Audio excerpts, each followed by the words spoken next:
Hello, everyone. So, what's about to play, I guess, is a conversation I had last night at the point that I'm recording this with Victor Bruzzone and Matt McManus. Both of them are hosts of the Plastic Pills podcast, which you can find pretty much anywhere you can find podcasts. You can find it on Apple, you can find it on Spotify, etc. YouTube as well, I'm pretty sure. I'll link the podcast links in the description. Um, Matt also teaches at the University of Calgary and writes a lot of articles for a variety of different websites. You can find his writing at Jacobin, Area Magazine, The Bias. I imagine other places as well, but those are the only three places he mentioned. And I'll link some of those websites in the description as well. You'll notice that I was recording like on my phone because my internet was being really bad, and so I had to get off the Wi-Fi, and I couldn't use my computer setup. So if you're wondering about the camera angle, that's it. That's it. That's the explanation. Um, Okay, yeah, that's pretty much it. Also, I'm going to now give an obligatory shout out to all of my $10 patrons, that being Eloy Points, Eduardo Squidwardo, Raven, Benny G, SJEW Nelson, Alex Monzoni, Alexander Adams, Liam Offer, Isocratic, Julius Conan, Sleepy Snacks, Cole the Science Dude, and Red Flare 31. Thanks to everyone who supports me. Um, I appreciate it. If you don't support me, that's also fine. Uh, Thanks for watching, anyways. Um, yeah, that's pretty much it. I hope you get something out of the conversation that's about to play.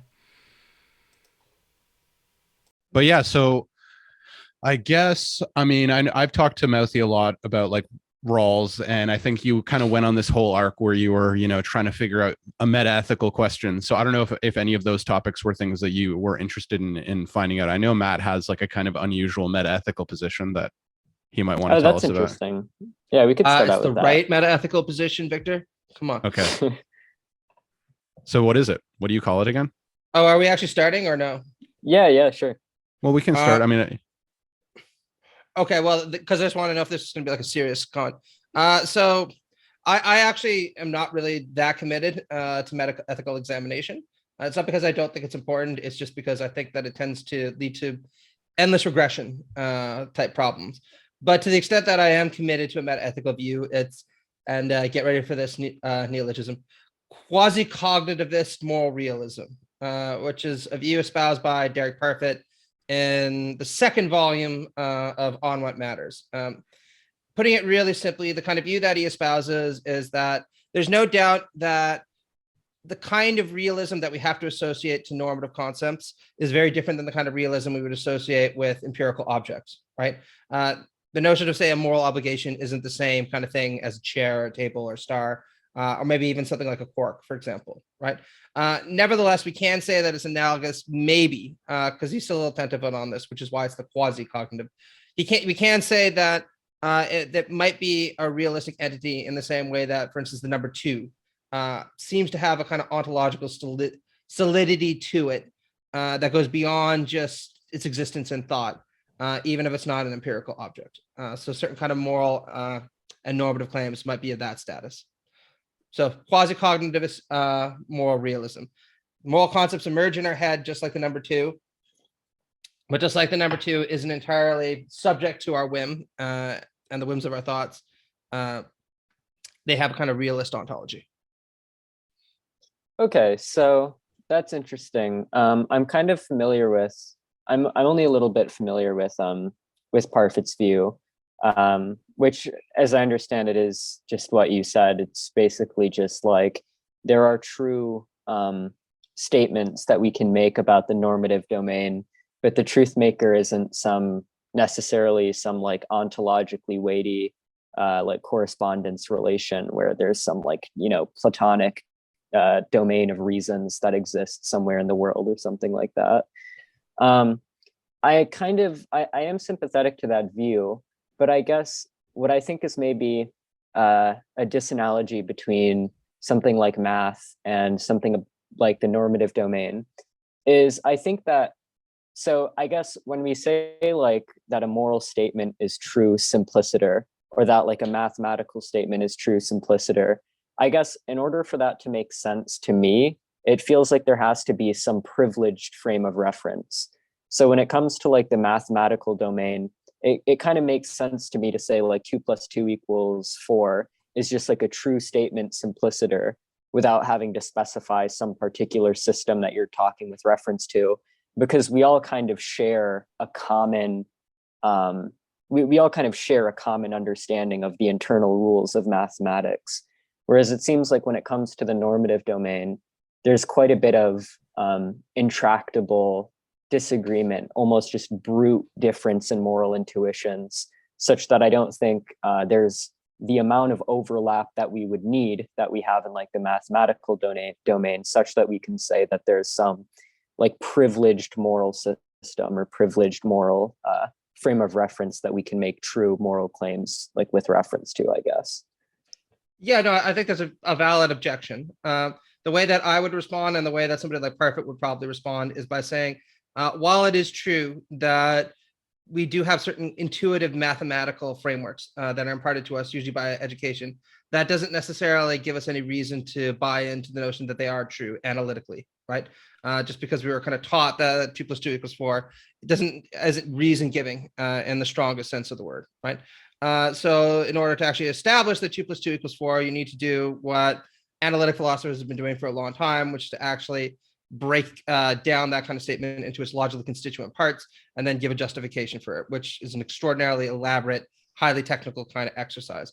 But once you've established the logical basis for 2 + 2 = 4, then we can say with absolute certainty that this holds in all kinds of situations and in all kinds of contexts. Again, regardless of how this is taught or what it is that people believe, right? And Parfit would probably say that to his mind. And I think actually this is more problematic when it comes to his substantive moral views, because I'm not an advocate of the triple theory, right? But something similar holds when it comes to quality causativist and moral realism, right? You can establish an analytical framework that bequeaths a certain kind of notions of morality and moral rules. Once you kind of break down the reasoning of how it is that we get there, people will accept that this is just analytically, or at least objectively true. And from there, we can try to derive more complicated and more substantive kind of moral positions, since we have the foundations already set from a meta-ethical standpoint. And from there, he goes on in the book to make an argument for the triple theory, which is a fusion of Scanlonian contractualism, Kantian deontology, and a kind of Sidgwickian consequentialism. And again, I'm not actually convinced by this triple theory. I think it's, I don't want to say too complicated for its own good, but the weight of expectations that he imposes on it is just too great for the theory to bear. But the meta-ethical view that's kind of spelled out in the book seems convincing to me. So, so if I understand correctly, are you kind of saying that like, and this kind of tracks with something that, with the kind of thing that like Scanlon was talking about, and like being realistic about reasons, for example, which I read a little bit of, but then when he started talking about math, I like lost track. But so it kind of feels like what Scanlon was trying to say, and it feels like what you're saying sort of echoes this, is like we can take claims that seem to be almost like conceptual truths in the normative domain, or things that sort of count as like provisional, like fixed points, like maybe something like it's wrong to like cause needless suffering or something like that. Or we can derive certain moral claims that seem to be just obvious conceptual truths of the normative domain in the same way that we can do with like mathematics. And then once we have those sort of fixed points in place, we can sort of engage in a process of like reflective equilibrium or something like that to sort of extrapolate more complicated moral truths from those sort of fixed points. Or maybe they're not fixed points in the sense of like particular judgments that seem to be inherent truths of the normative domain, but maybe like principles more broadly or something like that. Yeah, so I mean, the is that position sort of what that you're you saying? stake out would actually be something that I'd be more sympathetic to than I think somebody like Parfit would. So go on. Okay. I just wanted to add that. Yeah. So would you like, so is that kind of what you're saying, that we can just take these provisional fixed points and then use reflective equilibrium and then sort of extrapolate more complicated moral systems or moral theories from that or something, or are you saying something different? Well, when it comes to kind of my meta-ethical positions, right, the argument that I would make is that, again, these certain basic moral principles do have the quality of being something approximate to analytical truths, in the same sense that mathematical truths have the quality of being analytically so, right? Now, how far this can extend and whether or not it can reach the kind of substantive moral claims that we want to make about the everyday world, I'm not necessarily sure they can. And this is, again, where I think somebody like Parfit's project runs into trouble. And it's actually where I think a notion like reflective equilibrium, which necessarily kind of undermines the purity of these forms of moral reasoning, can be extremely helpful, because I'm not sure that we want to go all the way down from the top of the mountain, to use Parfit's analogy, right down to the real world at the bottom, and not take a pause to actually assess whether we're going in the right direction using something like reflective equilibrium, right? But a lot of the arguments that he puts forward in this book, unfortunately, aren't necessarily as constructive as we might want. A lot of them flow from his criticisms of other meta-ethical viewpoints, in particular, something like moral naturalism, right? So right now, moral naturalism is usually considered to be the primary contender for a substantive meta-ethical view, usually tied with something like evolutionary biology. So we have this notion that moral views emerge as a result of a long evolutionary process, and they're kind of situated in this history. And they emerge for us because we're a certain kind of biological being with certain kind of needs and desires and interests, right? And Parfit points out that while all this might be empirically interesting, it's extremely close, he thinks, and I agree with him, to a kind of nihilism, since it tries to bridge the gap between facts and norms by appeal to certain scientific claims, without explaining for why it is that the kinds of moral truths that would emerge over this evolutionary process are in fact reason giving. So not just things that we happen to believe, but things that we have good reasons to believe, right? And this is where he inserts his own argument about quasi-cognitive moral realism to say that a lot of the moral truths that we might believe in because of this long evolutionary process could actually hold, but we need to ascertain the reason for that through this process of moral deliberation. And once we agree with that, and we establish them on an analytically firm basis, then we can move downwards to talking about substantive moral viewpoints. And he points out that this is not really all that different than what you saw with mathematics as well. Mathematics was something that we evolved in order to develop, right? Even very simple entities like chimps have a vague sense of number, right? Or at least that there's more of something than there's less of something. Then later on, we developed mathematical truths through empirical evaluations and theoretical processes, right? I have 4 oranges, I had 2 more oranges, and we say, well, there we go, 6 oranges, right? But the actual analytical basis for that had to be developed much later in the process, because people who first picked oranges and were saying, I have 6 oranges rather than 4, weren't really sitting there mincing the logic of this whole process, right? So he's kind of opening the door for how it is that we can inquire into this kind of process. But I think we have much further to go. I'm just committed to it because I think that something like moral realism is desirable and more convincing than meta-ethical naturalism. Well, why is it more convincing? Like, is it just that you want it? Like, the realism is just more appealing to you, or? It's not just that it's more appealing to me. I think that if we're going to give a strong account of normativity, we need to describe how it is that certain moral truths should be held to because of reasons which cannot be denied, rather than just an appeal to evidentiary facts, which may themselves not be norm giving or may not be enough to give us value systems. Right? So, Mouthy, are you still a moral anti-realist? Yeah, I think that I would consider myself, like, I guess I'm not as read on meta-ethics as I should be. Neither am I, by the way. Not my specialization, right? Like, so. Yeah, tentatively, I would say that I would say that I'm sort of closest to something like Harman's version of like moral relativism, which is just to say that, like, I think that it doesn't make sense to say that a moral statement is true simpliciter, because I think in order to say that a moral statement is true simpliciter, there has to be some privileged moral framework that we're talking with reference to.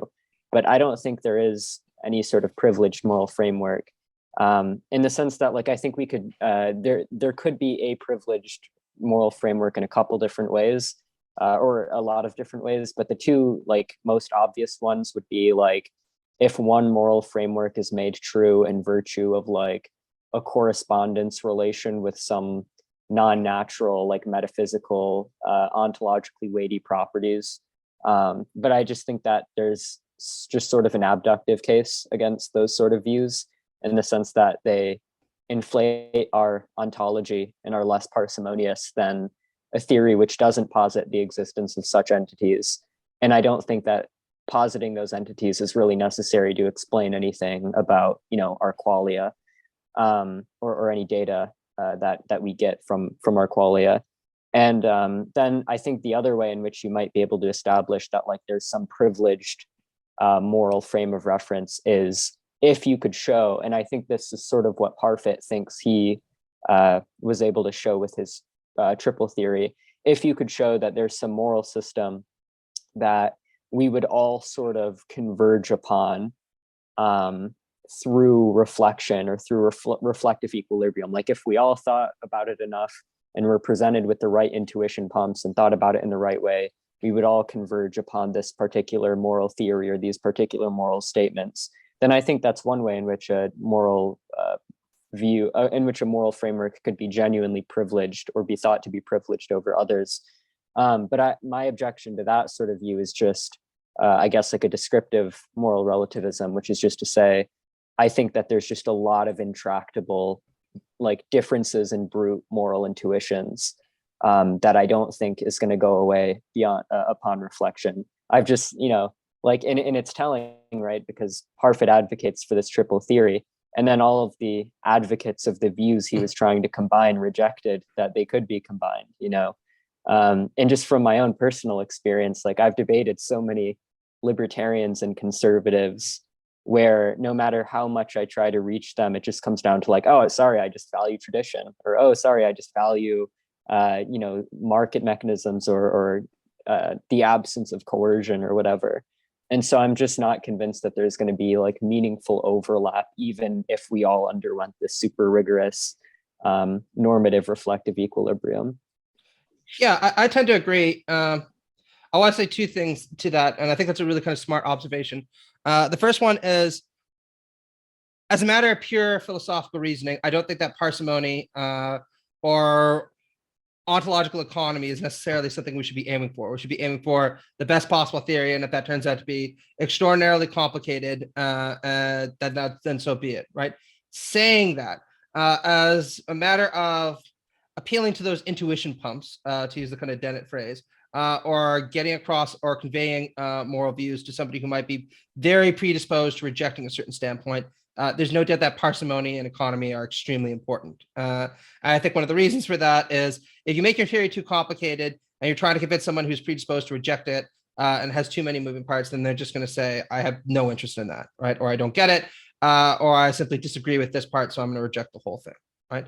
And this is actually why I like certain kind of moral devices conceived of by philosophers, like the notion of reflective equilibrium, because I think there's a way of explaining what that means to people in a simple enough manner so that most people would be prepared to accept something like that kind of reasoning as the right way to go about assessing these things, just because it's presented in this kind of economical fashion. Yeah, I would say that, well, with reference to parsimony, I meant less so in the sense that like, we should pursue parsimony in like in terms of like a normative ethic. Like certainly if I'm especially if you're an anti-realist, I don't think that parsimony is going to be that big of a deal for you. But if I more so meant like if someone is going to say that a particular like normative theory or a moral frame of reference is privileged in virtue of this is the theory that corresponds to some ontologically weighty, robust, like moral entities. right? Like there's some like Platonic realm of reasons and they tell us to maximize utility or something like that. My case would just be, well, what is the postulation of those entities? Like what data does that postulation explain? And if it doesn't explain anything, it seems like we're just sort of postulating something that's qualitatively different from everything else that exists in the universe, and therefore sort of like violating like qualitative parsimony in a way that it doesn't like add any explanatory depth or anything like that. And so I think there's just like, I guess that just sort of forms my abductive like objection to forms of moral non-naturalism, like really robust forms of moral non-naturalism. So I guess like Parfit's view wouldn't fall under that, because Parfit says like, yeah, I'm a moral non-naturalist, but I don't think that the entities that I'm postulating are ontologically weighty in any sense, because No, I think that's again where the quasi-cognitivist moral realism element comes in, right? Where he acknowledges that these do have a kind of distinct ontological status, but it's not one that requires us to postulate a special kind of ontological status for moral concepts or moral principles. They emerge from processes of cognition, rather like number does, right? They come from us, if you want to use a Kantian kind of sense, right? But nonetheless, they have a certain objectivity that holds, regardless of the fact that they come from these processes of cognition, just like number does, right? Which is very different from the kind of Platonic claim, which I think is what you're concerned about, which is that we need to postulate these kind of eternal principles that transcend even human cognition or any other special facts about the world, and they kind of hold regardless of even whether there is somebody here to actually be cognizant of the existence of these kind of transcendent moral facts, right? And I agree that that's not an ontology that anybody aside from a Platonist could really want, or a theologian, right? Now, again, in terms of the kind of substantive defense of this view, I think that primarily it's negative at this point. And I don't necessarily think that's a problem for Parfit, because again, rather like in the analogy to mathematics, he's just saying that we need to move towards laying out an analytical foundation for these kinds of quasi-cognitivist moral principles, in much the same way as we eventually need to move from empirical proofs about how mathematics works to an analytical foundation. And that's going to be a very long process. 3 volumes long for him. You know, he wrote for 23 years until they literally dropped dead. But, you know, it's kind of an avenue of exploration. And I think that some of his criticisms of things like metaethical naturalism are strong, in the sense that you can't necessarily move even from really sound comments about why it is that certain mores emerge biologically and evolutionarily to a claim that these mores are reason giving, in the sense that we should feel ourselves to be beholden to them. And this is also a point that somebody like Peter Singer brings up, right? That we might be evolutionarily predisposed to engaging in all kinds of activities that we might consider to be moral, but might in fact be bad. A good example would be something like murder, right? Back in the or day, eating meat, maybe. Or well, I was just gonna say eating meat. But yeah. There you go. Yeah, eating meat is a good one. Yeah, eating meat is an even better one. Let's throw that one in there, right?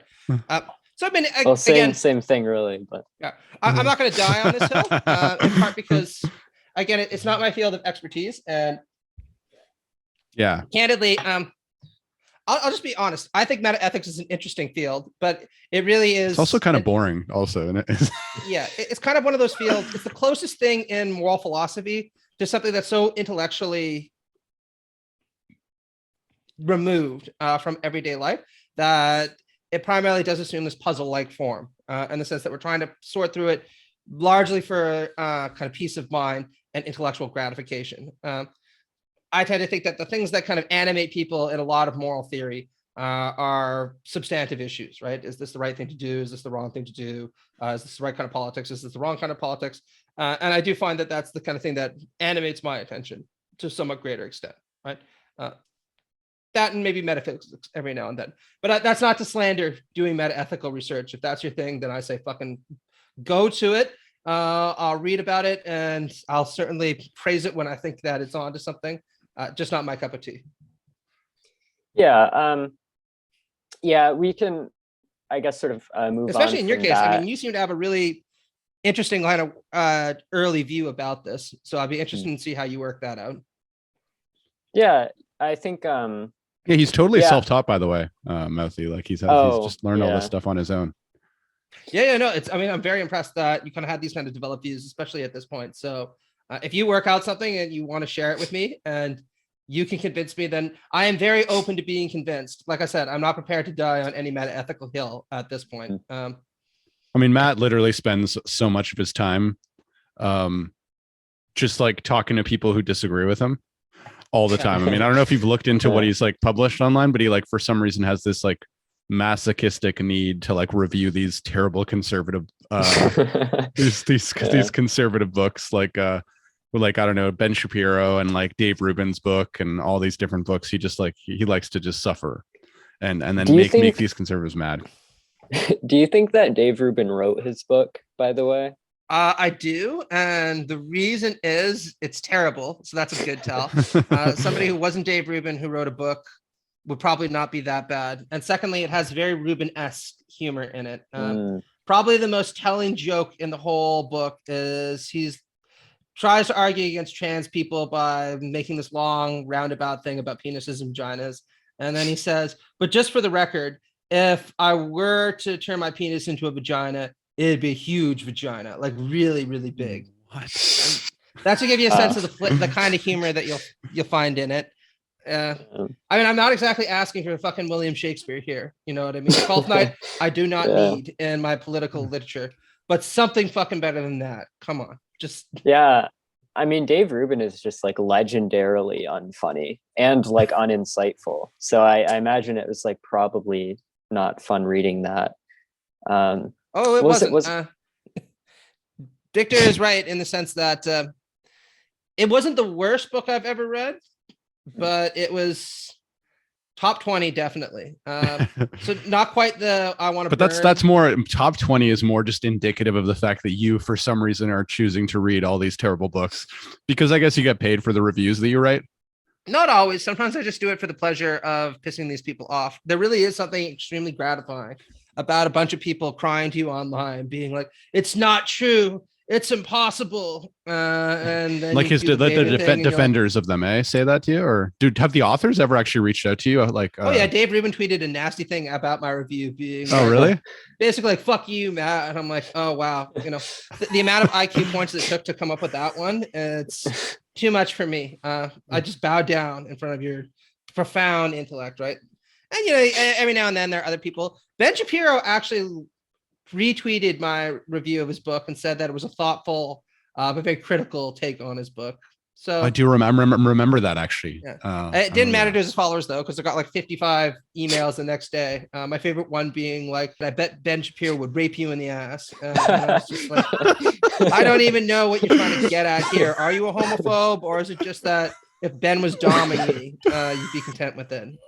I don't know. And I'm also like, look, I'm a little bit bigger than Ben, so I really doubt that would happen. So anyway. Well, yeah, it's moving down that, from like, meta ethics.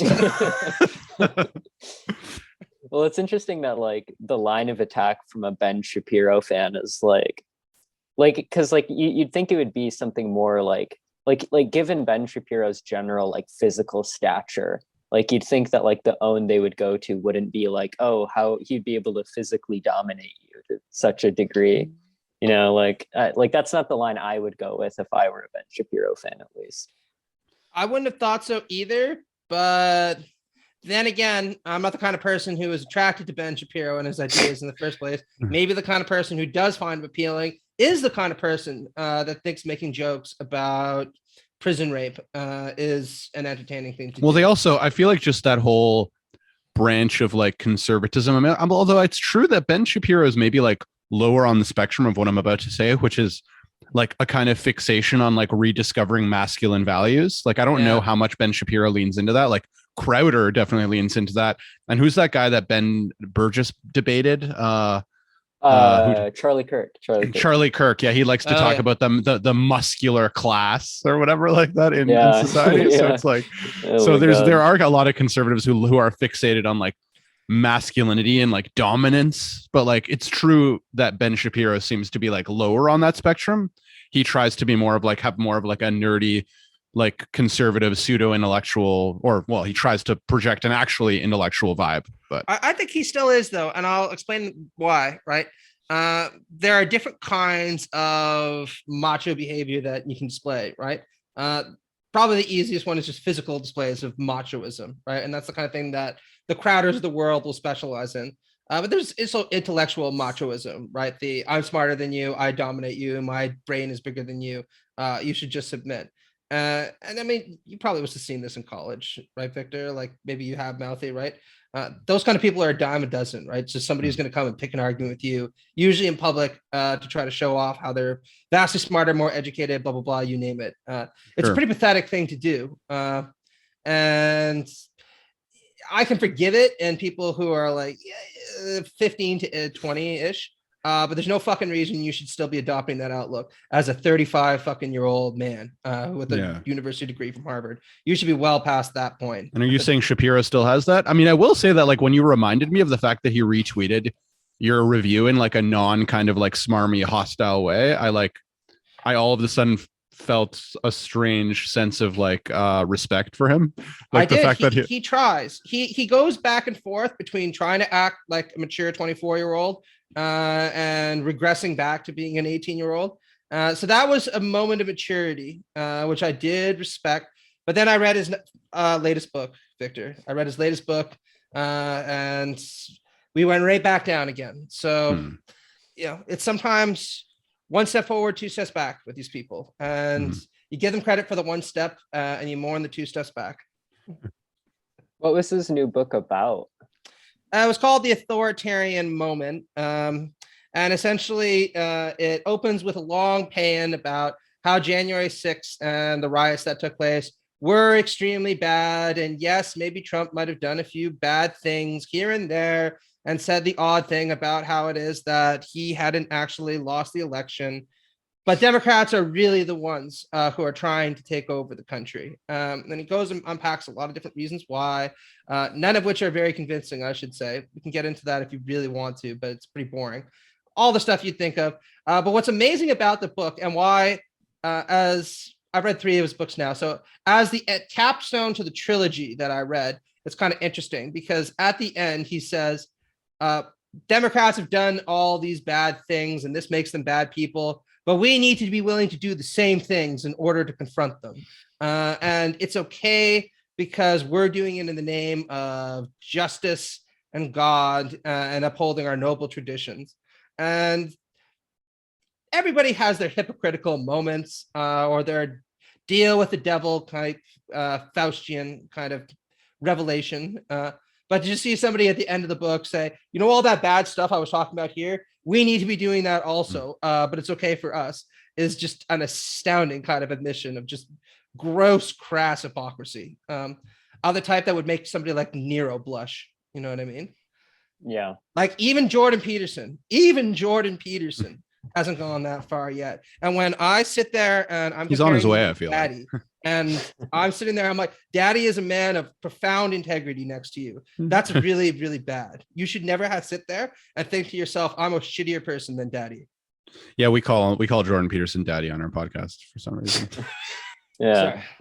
Well, Jordan Peterson is another one of those guys who, like, sometimes I see him in a context where I gain some level of respect for him. Like he's like Jordan Peterson. I've seen him like concede before, like in interviews, like on a point if he like realizes he's wrong, and that's something that I respect. And I remember even taking not too long ago like one of these courses he did on personality, and it was for the most part very insightful. Besides this one weird thing he did about like focusing on gender for like an hour, but then like sometimes I see him in a context where I'm like, okay, this seems like he's displaying some level of like intellectual honesty or insight. And then I'll like go on Twitter and I'll see him reacting to Justin Trudeau saying like, please get the vaccine with like, you'll have to kill me first, or, something insane like that. That's what I mean. And this is why I say there's been a bit of or Victor pointed out, there's been a bit of a regression on his part, because 2 years ago, I would have agreed with you. I mean, I co-authored a book with a bunch of other people on him. The reason I did that, and I'm not going to do that to the Dave Rubins of the world, is because I did think there was an intellectually tenable project, especially in his early works like Maps of Meaning and stuff. Did I agree with all elements of it? No. I actually had some sympathy with aspects of what he's talking about when he argues for a kind of cognitivist epistemic pragmatism. I'm all on board for that. Some of the stuff he said about myths, very interesting. I just disagree with the kind of substantive politics that he kind of advocated for, or I do disagree with the substantive politics. It's not a minor point. So I have a certain level of respect for him, and I think he does have some invaluable things. It's just been kind of a shame to see him move closer and closer to Alex Jones type territory as the pandemic has persisted. And I read an article by him in the National Post today, which opens, I kid you not, with him complaining about being on hold for an airline for 3 hours, and goes on to say that he's used to a certain kind of quality of life that's been seriously disrupted by this pandemic. And he went to Tennessee, and everyone there was not wearing masks and being able to do whatever they want. Tennessee, by the way, has the 5th highest rates of COVID infection in the United States. And almost as many people have died there as have died in the entire country of Canada, right? Entire country of Canada. And then he finally goes on to say, it's time for us to just kind of get rid of all the measures, treat the unvaccinated with respect, and let the chips fall where they may.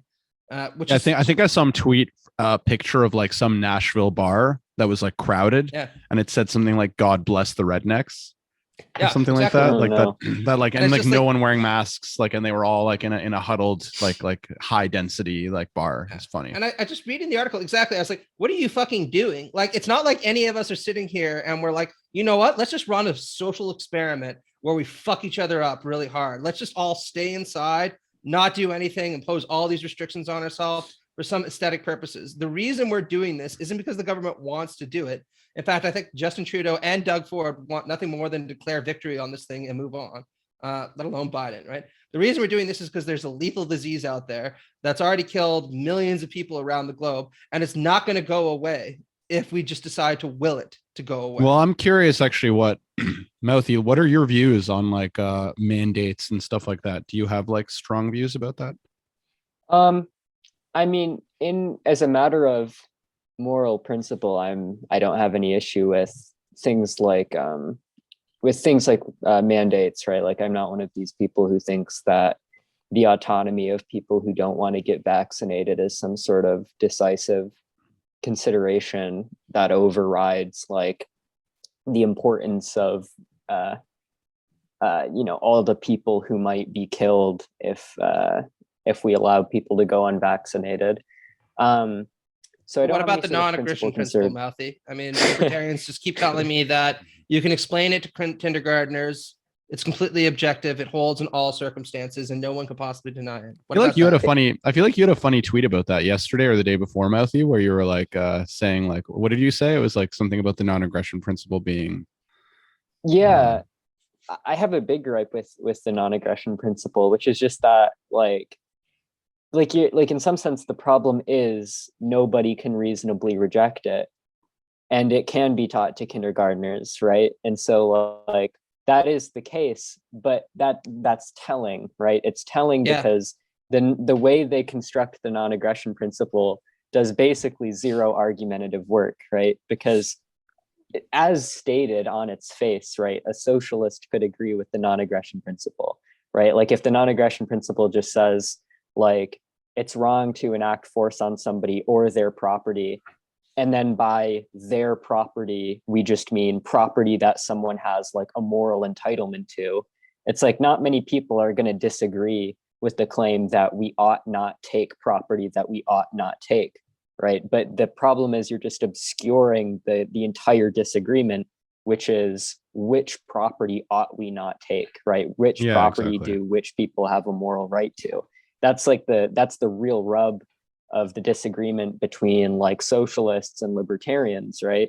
And resolving that question is just completely obscured by just saying like socialism is wrong because it takes property that it's wrong to take. Like, okay, well, we have to establish the premise that it's wrong to take the property that's being taken under socialism. I completely agree with that take. I think actually the answer is that in the Lockean tradition, which this is descended from, there is this propensity to naturalize certain forms of property entitlements and to see them as either given before any kind of normative system is imposed to actually adjudicate those claims, or given before any kind of legal system is in place in order to use coercion in order to uphold those claims using something like state power, right? Because property is considered to be natural, there's no reason to kind of get into the weeds that you're talking about. And of course, this is entirely wrong, both historically and from a kind of moral standpoint. But it has a certain kind of rhetorical power, or gets away with this kind of rhetorical sleight of hand, I think, because there's so much, the Lockean tradition has had so much influence, particularly in the American political culture and in liberal culture more generally. That'd be my kind of take. I'm not sure if you agree, but I mean, that makes sense to me. But I just wanted to say I found that tweet I was thinking about. It's the one where you said like libertarians be like coercion is bad and then define coercion in such a way as to exclude the coercion which is necessary to enforce the economic arrangement they agree with. Yeah. Right. That's good.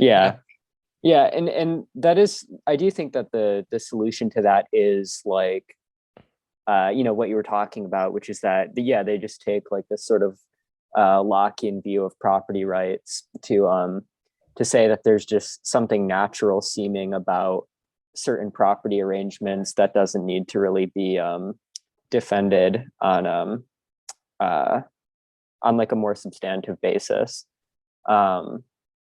But I feel like in some respects, a response to that is just to show like, I feel like the sort of strict Lockean libertarian view of property entitlement can be kind of, I think it can have sort of implausible implications. So I think that's one way to go with responding to that. Like there's something weird about the idea that, because it seems like anytime you appropriate property, in some sense you are like destroying other people's liberty because you're involuntarily excluding a resource from them that they had prior access to.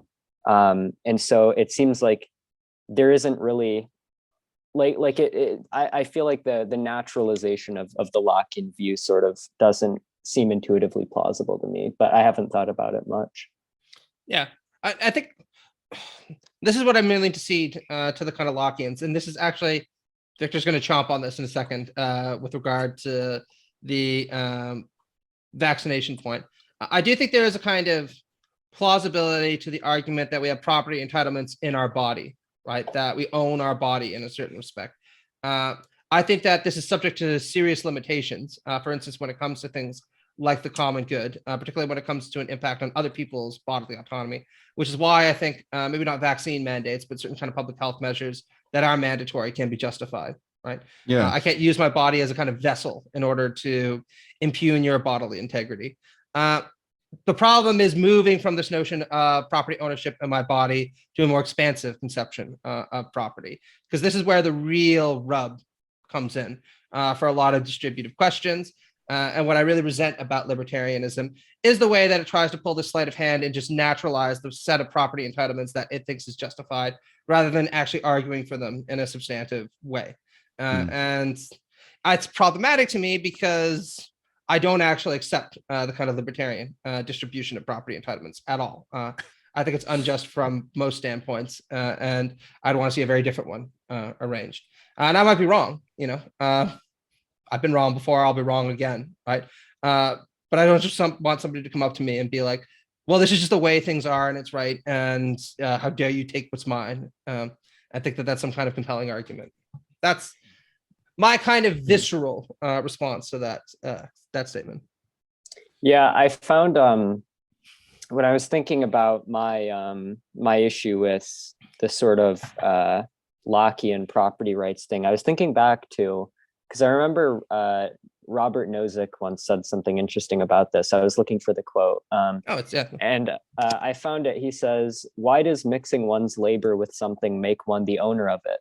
Perhaps because one owns one's labor, and so one comes to own a previously unowned thing that becomes permeated with what one owns. Ownership seeps over into the rest. But why isn't it? But why isn't mixing what I own with what I don't own a way of losing what I own rather than a way of gaining what I don't? If I own a can of tomato juice and spill it in the sea so that its molecules mingle evenly throughout the sea, do I thereby come to own the sea, or have I foolishly dissipated my tomato juice? I think that's like kind of a funny way of responding to Lockean arguments, but I think there are better counter arguments. I sort of just have like the interesting thing about that position though is Nozick still argues for a kind of Lockean standpoint with regard to property entitlements, and he's very expressive about that early on in the book, right? It's just interesting that he doesn't accept the kind of workmanship ideal that Locke himself appeals to justify his own kind of positions on property. And I think it's telling because I don't think Nozick ever really provides a very substantive argument for where these rights initially come from in the way that somebody like Rawls does. He asserts them as a kind of a brute fact. And that's fair enough because he derives a lot of really interesting and really rich conclusions from this. Like, I think Nozick is a genius, so I'm not trying to slander him, right? But I'm not really sure that you can just assert the brute existence of these kind of rights without appealing to something like workmanship, which Locke does, however implausibly. Yeah, there is I remember seeing this sort of a digression, but I remember seeing the first person I interviewed on this podcast is Kane B, and he has the philosophy channel. And he posted something on his Twitter one time, and it was just a copy of Anarchy, State, and Utopia that he found. And the book had one note in it, and it was just the first sentence of the book was like, people have rights, and the person just like underlined it and said like, how so? That was like the only note in the whole book.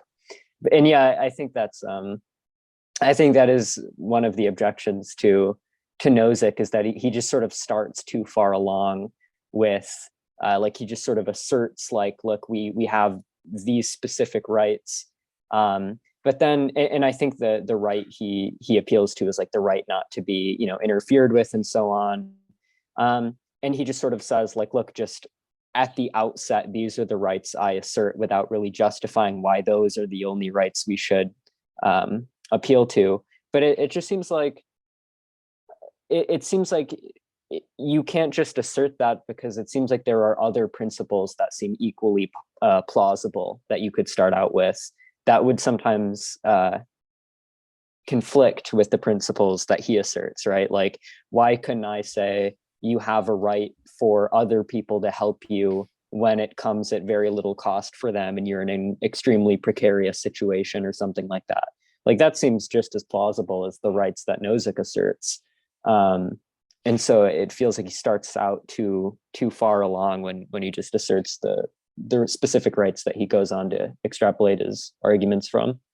Yeah, I would completely agree with you. And I think Rawls's objection is actually pretty decisive on that point. But I'm a fan of Rawls, and I kind of think he wins that debate. Now, just to be charitable, I really like Nozick, not his politics, but I think that book is a great kind of defense of a certain kind of libertarianism, and it's of a far higher caliber than 90% of the stuff you see online, or even the kind of stuff that I'm encountering right now, going through like the Austrian school. And 99%, man. 90% seems generous to the.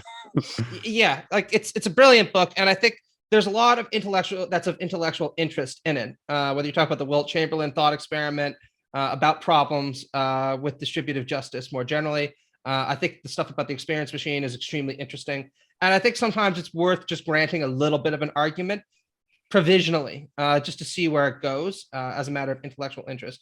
But in terms of criticizing the book and whether it actually flies, I think that you hit the nail on the head, which is that you can't just assert the existence of these rights and then piggyback on that to the rest of your argument, because deciding what kind of rights are going to hold is actually an extremely important question. And Rawls's point is that Nozick is extremely monological and what he decides to be the principles on which he's going to base his conception of rights. He tends to just prioritize liberty at all costs. And Rawls, I think, just points out, well, why? Why would we just prioritize liberty at all costs, even when there might be other things that are morally valuable or morally interesting, which we might also want to prioritize? And this is why I think the two principles of justice you see articulated in that book do a better job of trying to strike a balance between things like liberty and equality, which are both principles that we should be interested in securing. And people go back and forth, and so I don't want to rant about it too much. But I don't tend to be attracted to any kind of monological or monoprincipled theory of that sort that tries to derive everything from this kind of or master kind of principle, whether it be liberty or utility or indeed even equality. Yeah, and I think that that sort of problem in Nozick's approach kind of shines through in some of his other arguments as well, right? And this is something that that Cohen pointed out in Freedom, Self-Ownership, and Equality, I think it was called, where, you know, when Nozick kind of makes his Wilt Chamberlain argument, which for people who aren't familiar, I'll try to give like a really crude, quick summary of it. And basically, I just take it to be like, okay, let's say that if you're an egalitarian, for example, or you have any sort of like patterned theory of justice, then you just take it that justice obtains when we have a certain pattern of distribution. Like maybe that pattern is that everyone has like, you know, equal amount of money or equality of resources or something like that. And then he says like, okay, imagine we start out at that distribution, and then people take their money and they decide to spend it in such a way that, you know, they go and watch like Wilt Chamberlain play basketball, and they all spend a lot of money watching Wilt Chamberlain play basketball. And then Wilt Chamberlain gets a lot of money from them, you know, choosing to watch him play basketball, and he becomes rich, right? And then Nozick says like, okay, so now what are you going to do? Are you going to redistribute that money away from Wilt Chamberlain? How could that be just, right? If we started with a just distribution, so presumably everybody has the right to the resources that they have, and then they decided to use the resources that they had a right to in such a way that they made Wilt Chamberlain super rich, then how would it be just to forcibly move away from that distribution that people voluntarily decided to move towards? And I think that, you know, one response to that is just to say like, well, I mean, the thought experiment sounds very innocent the way he portrays it, but if we start to think about it more, like, okay, well, what if they make Wilt Chamberlain rich, and then they make a bunch of other people rich, and then the people who they've made rich then come to have like privileged access to resources or sort of an undue amount of power on other people that they then can exercise, or an undue amount of power over future generations who weren't a part of the interaction at all. And I think that's just sort of, I think that sort of speaks to what you were pointing out, which is just that Nozick seems to have this prioritization of liberty over everything else in a way that I guess can be sort of implausible. Yeah, absolutely, right. And I think your objection is a really sound one, right? And another way of framing this is that while individual transactions, including voluntary transactions, may in themselves be just, over a long enough period of time, the cumulative impact of voluntary and just transactions may in and of itself become unjust, especially if they concentrate high levels of power in certain individuals who are then able to use that power in various coercive manners. That might actually be antithetical to the initial spirit of the argument. One example that Ian Shapiro gives, not Ben, Ian from Yale University, is imagine, you know, Wilt takes the earnings from playing basketball that we all agree, you know, he deserves, great basketball player, everyone put their quarters in his box, and he buys a factory in the town. And then he goes up to all the people who used to watch him play basketball and is like, look, times are tough. So either you're going to have to take a pay cut for, you know, the rest of your life, or I'm going to move my factory to Mexico. And then the people complain. And so Wilt goes, gets in cozy with the mayor, gets them to change a provision so that the people can't go on strike. And then he says, now you are going to take a pay cut whether you like it or not, right? Because I don't want to move my thing to Mexico. That's a much more morally controversial kind of example.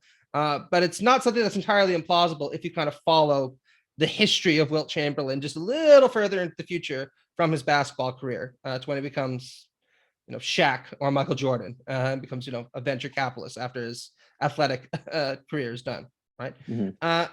Now you might still be willing to sit there and bite the bullet and say, well, what Wilt is doing when he becomes Wilt Chamberlain, you know, executive or owner of, you know, Nike shoes or whatever, that's still justified. But but it certainly doesn't seem as innocent, to use your terminology, as people just putting quarters in his box because they want to watch him play basketball. And I would argue it's not. I think there's a serious problem in those kind of scenarios. Yeah, I totally agree with that. And in addition to that, it's like, it's also, I think what that speaks to as well is not only does he frame the interaction in such a way where like, okay, it seems super innocent in the way you've portrayed it, but then if we, we zoom out a little bit, it starts to seem more justified to interfere to some degree.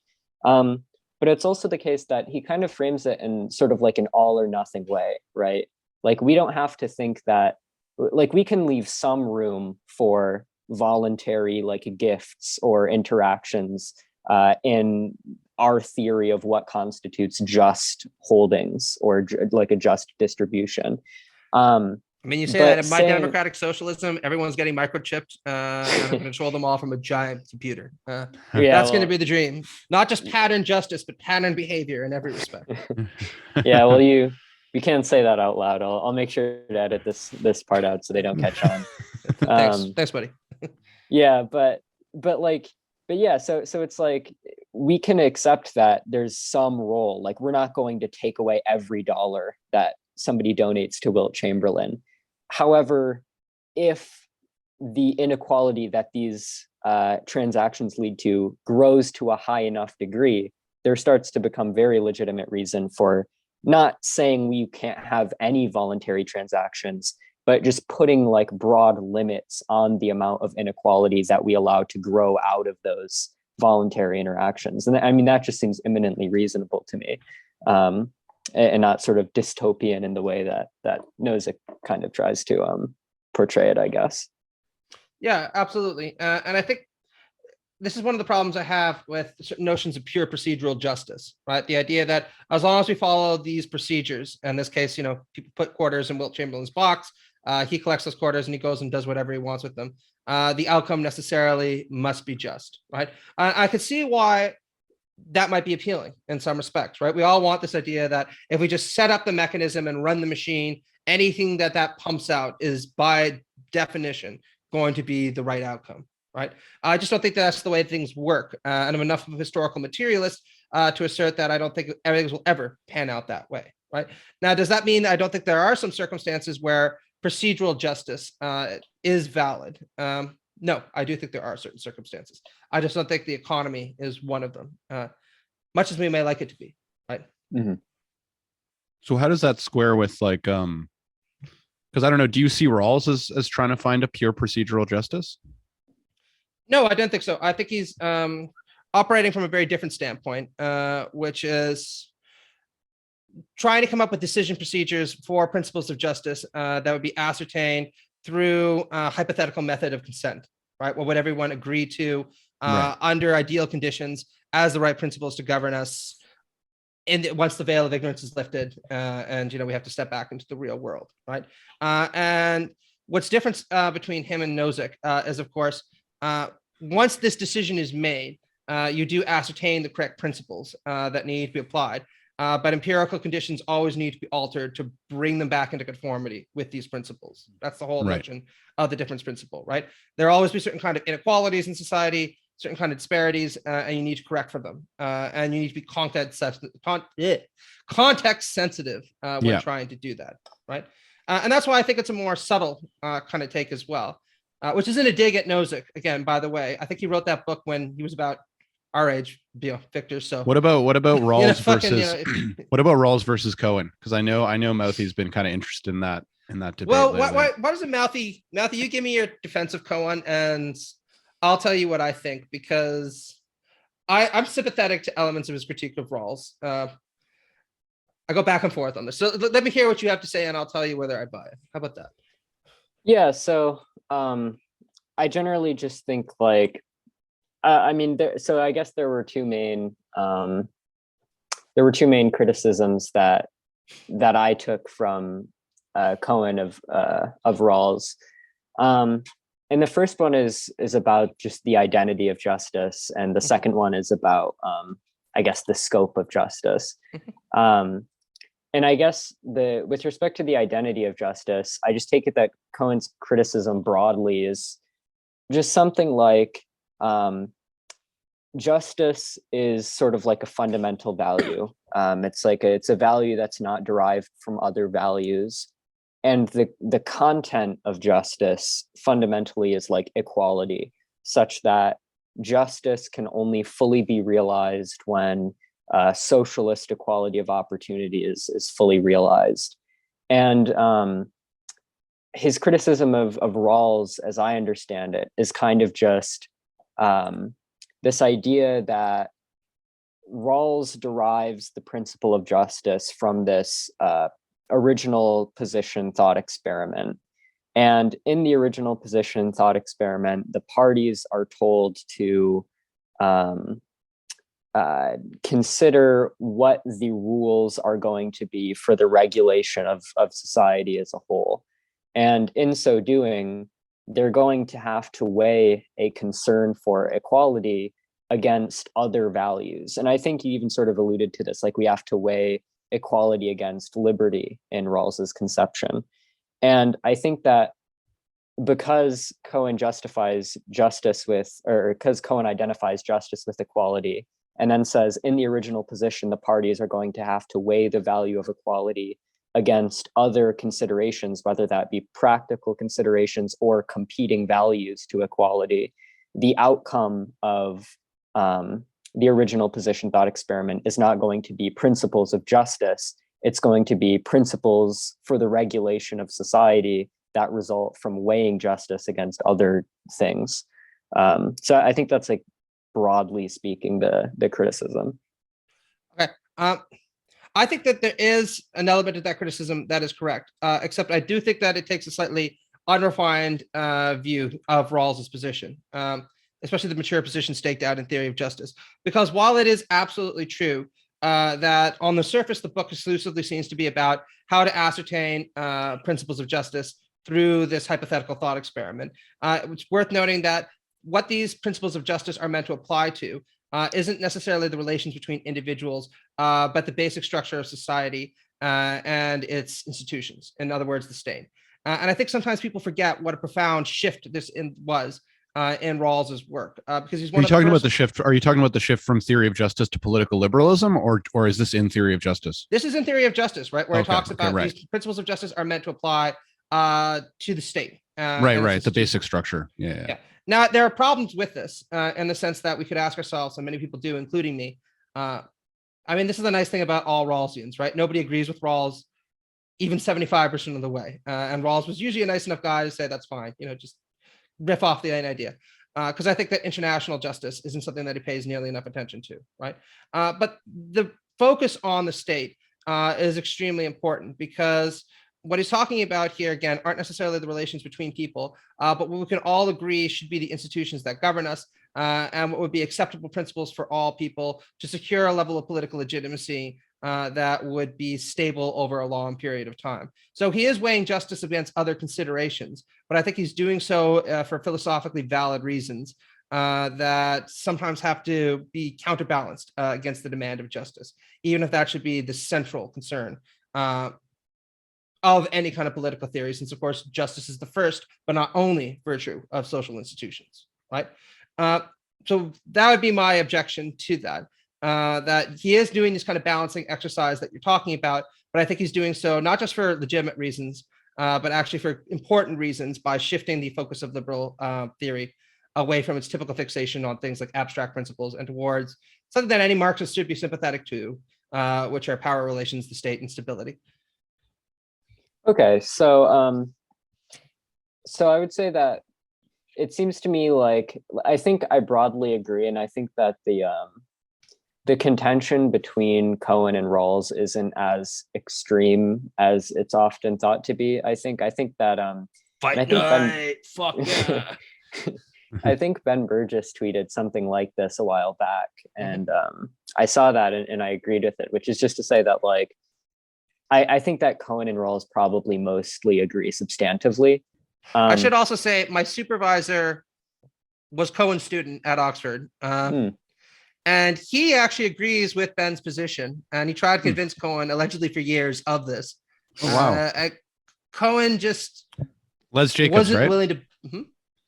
Is that your supervisor, Leslie Yeah, Jacobs? Leslie Jacobs, right? Yeah. Apparently, he just wasn't willing to budge on it, and he said something to the effect like, I've stuck to my guns on this so far, and I'm going to stick with them to the end. So maybe it's a temperamental thing. Yeah, I think that. So I think that the sort of like the steelman of Cohen's position would be yeah, they kind of substantively agree, because Cohen himself obviously is like a value pluralist. So Cohen doesn't Cohen probably wouldn't disagree that we need to balance justice against other considerations to secure things like stability and those sorts of considerations. And democratic legitimacy. It's also worth Yeah. noting, right? That's another thing that's important, because Rawls does stress in his criticisms of people like Habermas that we shouldn't necessarily, and Victor, this is to a point you made in our last Pill Pod episode, we shouldn't necessarily assume that democracy is an instance of pure procedural justice, in the sense that whatever a democratic majority decides, or even a consensus, or even what a consensus view is necessarily just. However, it is useful to think of democratic legitimacy as one thing that we should try to get into our mix amongst others. Yeah. Go ahead. Sorry. Oh, sorry. Well, I was gonna kind of bring up something else, but you can respond to that, and then I'll. Oh yeah, sure.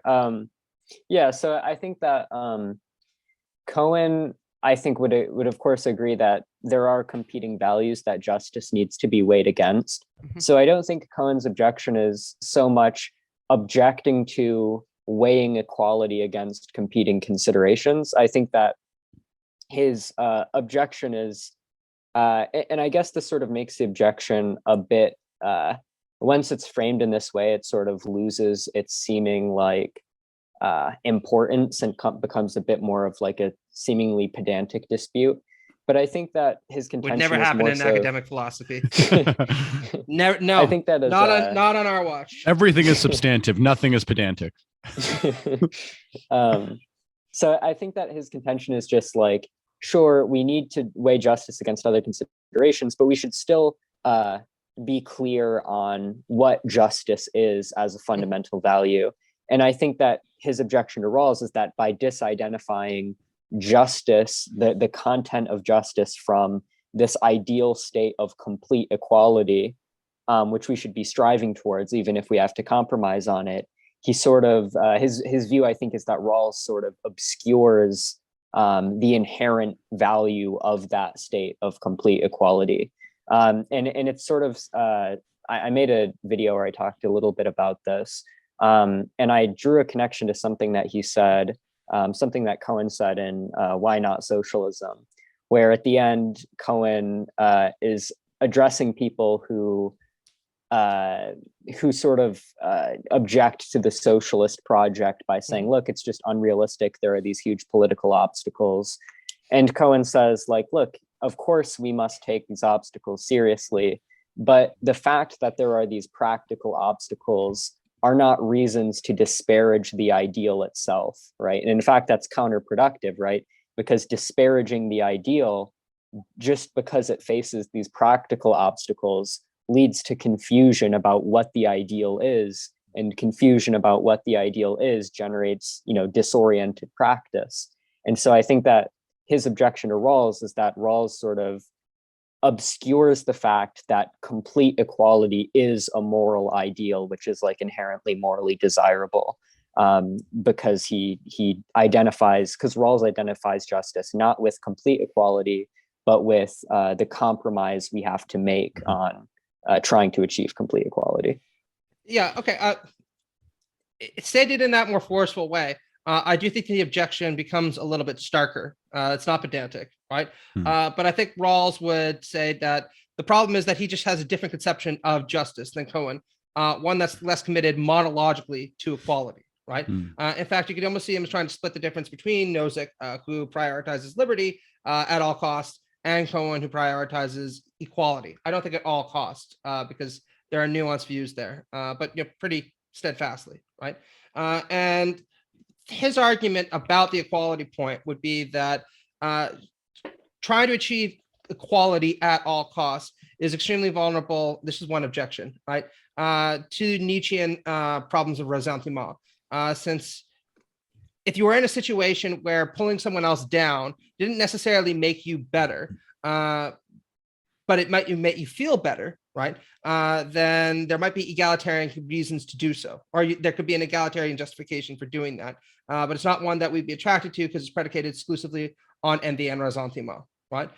His argument would be that the kind of equality that we want to achieve is one where people are made better off, and particularly the least well off should be made better off, because that's the kind of equality that we should be prioritizing. And I think that that's the right way to go about doing. So that's like, but that Nietzschean thing. So that's kind of like almost a way of saying like it's a psychological objection, basically, like a claim that human beings are going to feel resentment if they see that we're forcing this equality. Basically. It's not exclusively a psychological objection, right? This is a point that he makes in his lectures on moral philosophy, right? He points out that this desire to tear people down, to bring them down to an egalitarian level, even if that doesn't make you better off, might have psychological roots. But from a moral standpoint, you can ask yourself why that would be desirable, right? If it's not just satisfying this, it's beyond just satisfying this pathological urge. Right. Why should we just want people to be all the same?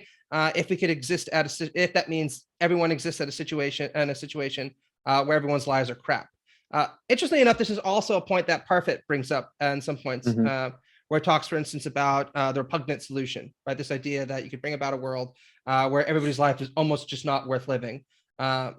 Should we go about doing that? So there are interesting questions asked there.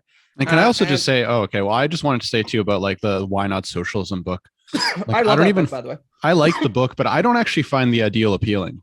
Like, I don't like the camping trip analogy. Like, I don't find it doesn't pump my intuitions at all. I'm just like, I don't like this idea that like I have to I don't know, maybe I'm just a greedy bastard, but I'm just like, oh, like I have to share all my shit all the time, and it's like get away. Going on, and it's like people can bother me, and it's like I have this weird obligation to like help them with everything, and like it's just like, I don't know, maybe I feel like I have that, we talk about Zizek sometimes on the podcast. Like I think I just have like a kind of tendency where I'm just like, I don't want to go to like a meeting and talk about and like agree to stuff all the time. It's like I just want to do my own shit.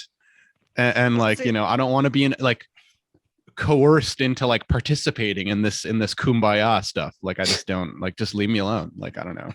Fair enough. Maybe that's maybe like, but even though I do obviously find like the egalitarian goal appealing, I just want someone else to take care of it. I don't want to be like involved. I don't know. So, I guess the analogy just emotionally like didn't appeal to me. It's like, I don't want life to be a camping trip. Like that's garbage.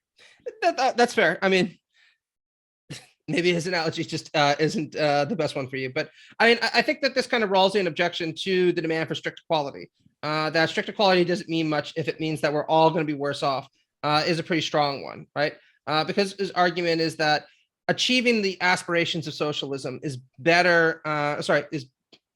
We're more likely to achieve the aspirations of socialism if we reconceptualize this demand for equality in terms of prioritizing the least well off and making them the primary subjects of distributive justice, rather than just saying we should achieve equality at all costs, even if that means the worst well off are going to stay badly off. It just means that the rich are also going to become badly off, right? And I think the stronger objection is actually the one put forward in that Why Not Socialism book, which is that there is a kind of individualist quality to a lot of Rawls's work, in the sense that he does start off, even if the primary subject of justice is the state, from the standpoint of liberal individuals deliberating about their self-interests, all the kind of typical stuff that we know about with Rawls, and dissociates from considering us as social beings. And I think Cohen's metaphor of the camping trip and how it is that we want things from other people and we want to lead a kind of social life with them, and that could be best achieved under socialism, was appealing to me. It did pump my intuition pumps, to use Victor's analogy. But then again, we all know that I have warm, gooey sentiments about democracy and community and that kind of stuff. So I also just found it like, he has this whole ideal about how like, socialism, or it's not just that like we care about others, but we care about caring about others or whatever. Like there's, so I think like implicit in that account is like some kind of requirement for social change in a way, like which is, I know he's not trying to like I'm not going to try to hold him to some kind of sophisticated account of like how society can be practically changed in that manner towards that. but I guess I just find I am much more of a pessimist about like human nature, about the potential for human nature. So when I hear like, you know, the goal is to have a society where like we all care about caring about each other, I mean, it's a nice ideal. And like, of course, he says very clearly in the book, he's like, I'm not talking about whether this is realistic. I'm trying to talk about whether it's appealing, right? Come on. So I get that. I Victor, understand. You heard but I John don't Lennon find- play those beautiful chords and was like, imagine. Man, we there were is no arguing- perfect- it didn't warm your heart, you know. We The were arguing celebrity- actually. Yeah, the we were celebrity music arguing video about. didn't pump your intuitions.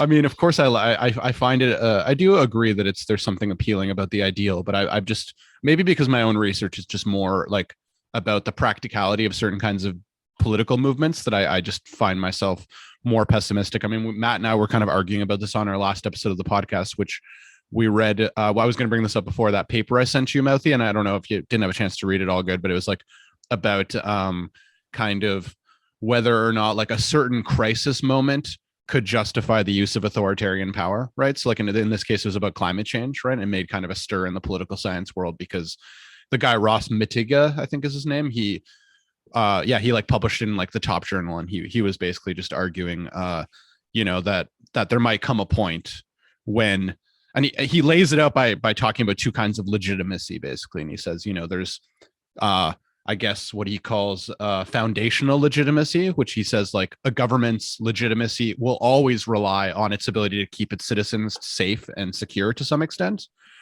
And that like that's a condition of possibility for any other kind of legitimacy. Basically, like you can't have democratic legitimacy and like, you know, legitimacy based on like securing people's equal rights if you don't also have that foundational legitimacy, right? Which is like keeping your citizens safe. If you can't keep your citizens safe, like all that other stuff doesn't matter. So he basically argues that if there's a point where climate change gets so bad where that foundational legitimacy is threatened, then we would forget about that contingent. We call it contingent legitimacy, which is about democratic legitimacy. And we might just have to use authoritarian means. And I think in the podcast, Matt and I were going back and forth because Matt was saying, well, maybe the problem that we're not acting on climate change is we don't have enough democracy. And I was just like, I don't know. I didn't find that hopeful message convincing at all. Like, I think if we were giving more people more opportunities to like vote on, and I think you were citing like those opinion polls or whatever, right? That say most people want to deal. The solution is just to give more people that John Lennon song, get them to listen to it routinely, just like Ben Shapiro warns us against, and then my beautiful world will come to fruition. Okay, that's all I need to do. Just but those opinion do the polls, YouTube man, thing and like force feed it into everyone's iTunes and Spotify. Those opinion polls are worth nothing. Like, because you ask people like, do you want to address climate change? They'll say yes. But then if you ask them, will you do you want spend an extra $5 a month? Exactly. Then all of a sudden it like goes to a minority, and it's like, that's actually what's going to be, I mean, much more than that is going to be necessary. So like, I just don't have very much faith at all in all those good things, all those like hopeful things like democratic value. Anyway, I ranted there for a while, but yeah, the paper is really interesting. I don't know if you have any thoughts about it. Paper. He might actually come on our podcast. I was talking with him. But yeah, I don't know if you have any thoughts about that question, Mouthy, like legitimacy and whether climate change could justify authoritarian power. I don't know. I mean, I guess like could theoretically, right? Like if it were the case, like I'm not going to say for basically any value I hold, like, you know, liberty or democracy or whatever, there's going to be like some threshold of like suffering, at which case I'm going to say, okay, that value's overrided, right? And I mean, I feel like that should be the case for almost anybody, right? Like who's really going to say that like, yeah, I believe we should achieve freedom even if doing so leads to like infinite suffering for everyone all the time, you know? And so I would say like, yeah, if don't have the balls to be that free mouth. That's the problem. Well, that's actually in the paper. He brought up that example. I don't know who was it. Who was it that said it? Was it someone in the American Revolution or the French Revolution who said, "Give me liberty or give me death"? Yeah, it might have been like a slogan in New Hampshire. They have it on their driver's plates. Oh, like, live free or die. Live free or die. Yeah, in New Hampshire. And so I think like if it becomes the case that like authoritarian intervention is the only way to stop like mass devastation from climate change, at that point I would say like, yeah, it seems legitimate. Now, whether or not that actually like is the case, like whether or not climate change does call for authoritarian intervention, or whether it calls for, more democracy. That's not a question that I have like a strong opinion on. That seems like sort of like an open Sure. question for me. Yeah, totally. and I should say, I agree with you, right? Again, to go back to the point I've been making at several junctures, I'm not monological in my principles. I don't think there's a kind of or a master principle through which all things can be adjudicated. Utility, liberty, equality, you name it. I like Rawls in part because he's not monoprincipled. Yeah, right? and actually, sorry to cut you off there, Matt, but I'm going to go ahead and do that. Imagine but I think I wasn't cut off. I keep singing this song. But I think, just like, Mouthy and I have, kept in touch fairly often. And I know he's been like, I think there was a time when you were a little bit more, I don't want to say fixated, but trying to find like, the meta ethical or moral principle that like will kind of give you some kind of like monological, like thing to derive. I mean, maybe that's not the right way of putting it. And I think, it's just interesting I think that I'm in the same place as Matt, where I'm just like, you're not going to find that thing. Like, it's just, you kind of have to like take the different aspects that seem intuitive to you, and then just don't worry about whether they're coherent with each other. Yeah, and I think you can also see that in a lot of political theorists who try to spell everything out from this master principle. Usually you wind up in some very weird places that are intellectually intriguing, but I don't think anyone finds all that convincing. I was having a discussion today with Neil Vallely about his book Futilitarianism, and we were talking about Jeremy Bentham. Utilitarianism? Futilitarianism. Okay, futile. It's for the podcast. Anyway, but he points out that, Bentham made this argument at some point that people should just get tattooed whether they wanted it or not, because it would make it easier for everyone to tell who everyone was, right? And you kind of have to give him a little respect, because he was one of those guys who was just like, this is fucking the right principle, and we're just going to apply it come what may to all circumstances. And Nozick is a little bit more willing to compromise in some circumstances. People don't know this, but he had this very famous footnote where he points out that actually we might need a high level of economic redistribution in order to compensate for the long history of racial injustice in the United States. I think his phrase was, socialism might be too much for our sins, but something like social democracy for a couple generations wouldn't necessarily be a bad thing. Something a lot of his fans online, by the way, don't really acknowledge when they use him to try to trash things like economic redistribution for racialized minorities.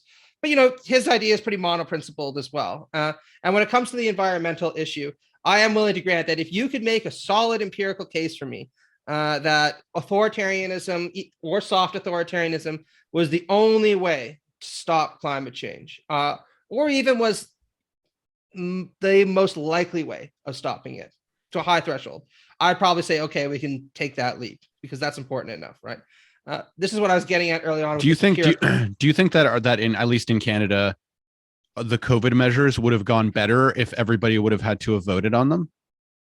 Do I think the COVID measures would have gone better? Yeah. Do you think that would have been a better way of dealing with it, to like just have more Canada, democracy? Yes. I think in Canada, yes. I'm not sure about the United States. Because don't you think it was just easier for Trudeau or like, the premiers to be like, here's what we're imposing? And actually right now, I think I don't know if you saw anyone tweeting about this, Mouthy, but in Quebec, they just they announced that like they're going to start, and it's interesting because it's a conservative government in Quebec, and they're going to start taxing people who don't have the vaccine. So if you don't have the vaccine, there's going to be a healthcare tax on you where you're going to be penalized. And I think it makes more sense in Quebec because there's national healthcare, right? So like you're actually, by not having the vaccine, like you're basically potentially straining like the public healthcare system. So like that's kind of the justification. Like if you're not going to be vaccinated, you should be paying more to pay for like the potential like damage. But in any case, like these are all like just decisions being made with executive authority, right? Like it's not going back to for like, consent, democratic consent. Sure. But I mean, let's put that issue aside, because there are thresholds there that I wouldn't be willing to cross as well. Let's just put it that way, right? But on the environmental issue, and I think this is the important thing about that paper, he says, obviously, this turns a lot on whether I can empirically demonstrate, or someone can empirically demonstrate that these measures would actually achieve this. And I know we got into a big argument where it's like, well, what about the hypotheticals? But he said that. And in fact, in a footnote, he points out that deliberative democracy in some countries has done a better job than authoritarianism in actually drawing attention to the environmental issue. And he says, so there might actually be an empirical case against my argument. Sure. Fair. But, fair enough. So to cross his own threshold and convince me to do this, you would need to give me, it doesn't have to be 100% airtight, because nothing is 100% airtight, but a pretty compelling bucket load of empirical data that said we need these measures, they will prevent climate change, They're going to be soft and they're going to be limited. And once we solve the problem, we'll renege on them, right? If you could do that, then I'd sit there and say, fine, it's a bullet I'm willing to bite, right?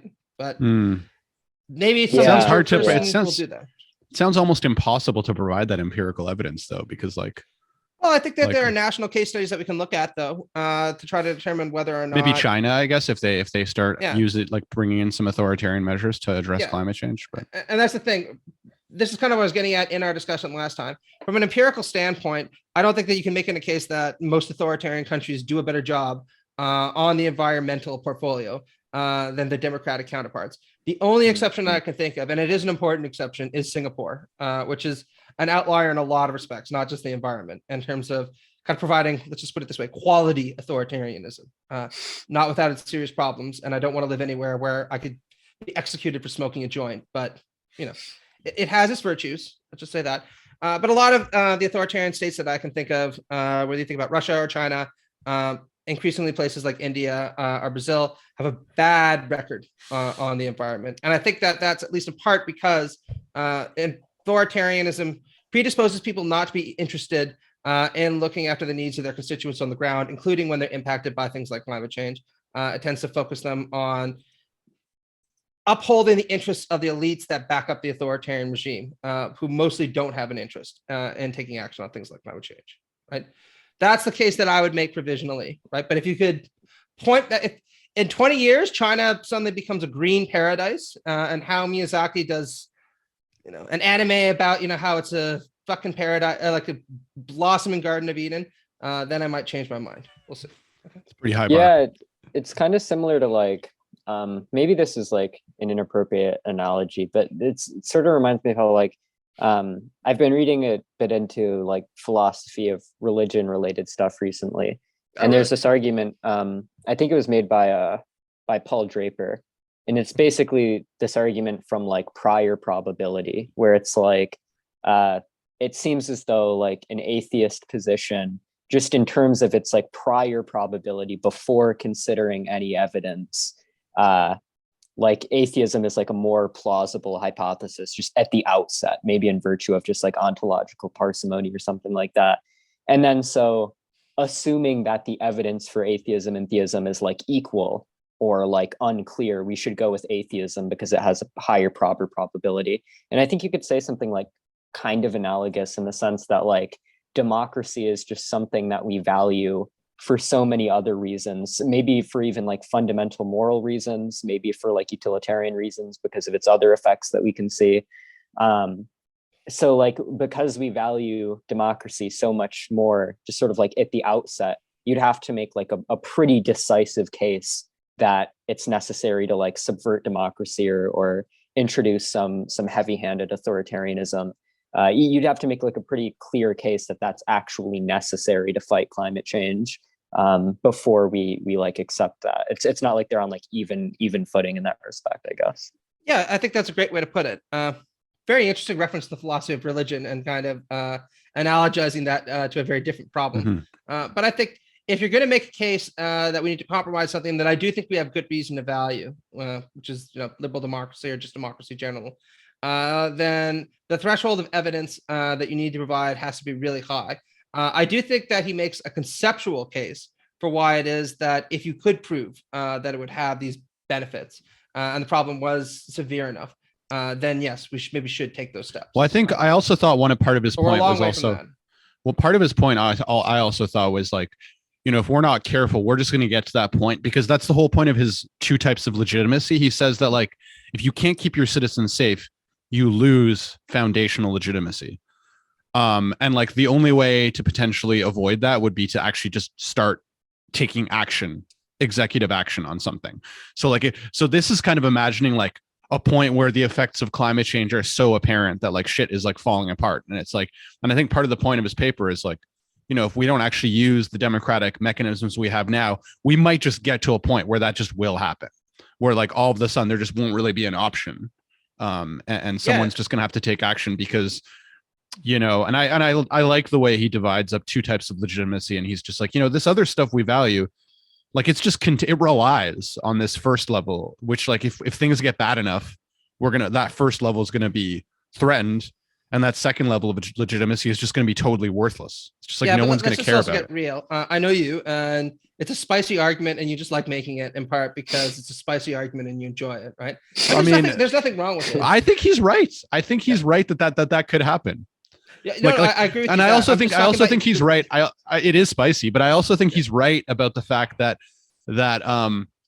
you know, we forget about how contingent those other types of legitimacy are, which is why he does a really nice job of like talking about how there's tons of things that used to contribute to legitimacy, like, you know, that kings, it used to be a factor of legitimacy was like how close their bloodline was to like the bloodline of Adam, from Adam and Eve.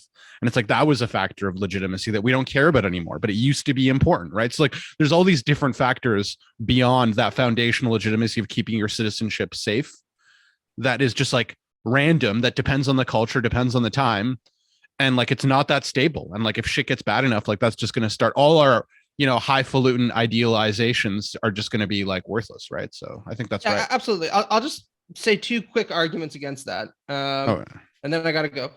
One is that one of the authors that he appealed to is Jason Brennan. I think makes a good point, which is that there's no doubt that there are serious deficiencies with democracy, and I would agree with that. But nonetheless, it's the best system of government that we've been able to conceive thus far. Does that mean that we can't necessarily improve upon it or won't improve upon it? No. But to use Malthy's kind of example, the threshold would have to be pretty high. And I think one of the reasons why we should be concerned that the threshold is so high is precisely because democracy is actually a pretty fragile and contingent achievement, as you pointed out.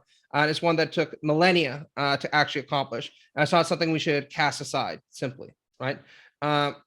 Because I think that would both be morally disastrous and it would also have negative impacts overall.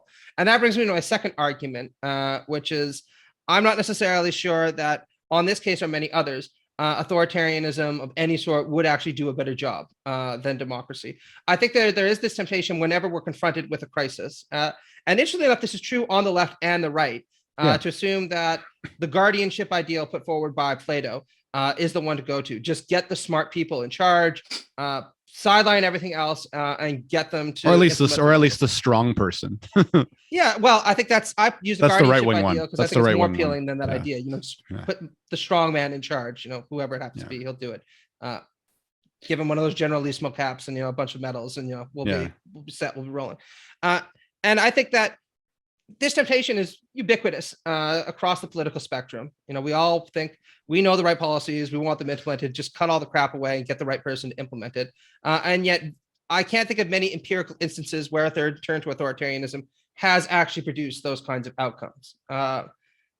Sometimes you can make partial and halting progress on a set of issues if you just get a person in charge and they sideline everything else. But because most forms of authoritarianism tend to be highly elitist and kleptocratic, there's endemic forms of corruption that are typically associated with them, and they don't actually work very efficiently for long in resolving any set of problems, even the singular issues they tend to focus on. So that's why I'm wary. Well, I agree with you, but I don't think he's actually talking about authoritarian, transforming the system of government to be authoritarian. Like he was talking about it very broadly, like just having executive power make quick decisions that aren't subject to democratic review or like due process, that are just have to make decisions. So he's not saying like become an authoritarian regime, but just like have some mechanism to make decisions quickly where like, fuck you, if you don't like it, like we have to do it kind Victor, of thing. I mean, fucking, if we're doing that right now with COVID, we're fucking doing that right now with COVID. If I'm gonna have to buy into some authoritarian measures, I want the whole thing. Like, I don't want like halfway authoritarianism. I want like generalissimo with the fucking medals, and I want like a big picture of his face plastered on everything. I want all that. You know what I mean? Fair enough. Where's the fun in authoritarianism if I don't get all that? Yeah, I was just gonna say then we just get Singapore. You know what I mean? I don't want Singapore. I want, you know. You want the fun one, eh? The fun one, eh? With like posters. We want a country where you have posters of the leader, like on every street corner. Yeah. I don't know. People get caned in Singapore. By the way, I'm being That's very kind of glib, fun. I should point out. Yeah, I know. He knows. It's been a people long, do get caned. long day. So. People do get caned. And actually, there's a guy I've always wanted to interview for the podcast named Peter Moskos. He's like Greek. And he used to be, I think, a police officer in like either Boston or New York. And he became an academic. He got his PhD. And he wrote a really interesting book that I read a couple chapters of, but didn't finish it, called In Defense of Flogging, where he basically made an argument. And he made a really, the book is actually not like necessarily what you think. Really, he's just making the argument that like the existing system is so bad that we may as well Yeah. give people the option. I think maybe I told you about it a long time ago, Matthew. Yeah, Yeah, I no, remember hearing about this book. Yeah. Yeah. I agree with that, right? Like I've thought about this before. Like if like a state, like if I got in trouble for something and the state was like, we're gonna put you in prison for 5 years, or we're gonna cut your left hand off, I would say like take my left hand. Well, and he's not even Yeah. talking about taking your hand off. He's just saying like, Yeah, how about and- yeah. like 10 lashings? Yeah, 10 I would lashings, you're absolutely done? take that. Or Yeah. 5 years.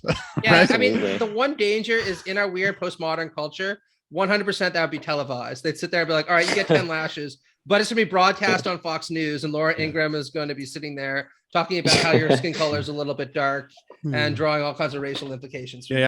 Yeah. What did you say your least? Sorry, what did you say your least, the worst book you read? Has that review come out yet, or is Burgess still fucking taking a sweet time on that? Oh, he's still working on it. But I mean, to be fair, it's in part because he said, I read about 200 pages and then I just stopped because I couldn't do it anymore and I became depressed. And because American Marxism is the legit worst book I've ever read, I can empathize with his pain because I think I made this comment in another interview I did, but I'm just going to say it again.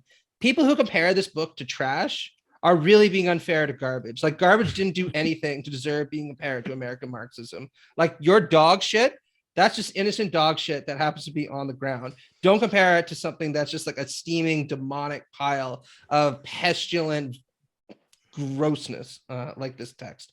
It's really just that bad. And it was really stunning because for a long time I held The Fountainhead or Atlas Shrugged Up as the worst things that I had read, just because the sheer amount of my life that was poured into them that I will never get back, that was in a sense robbed to me.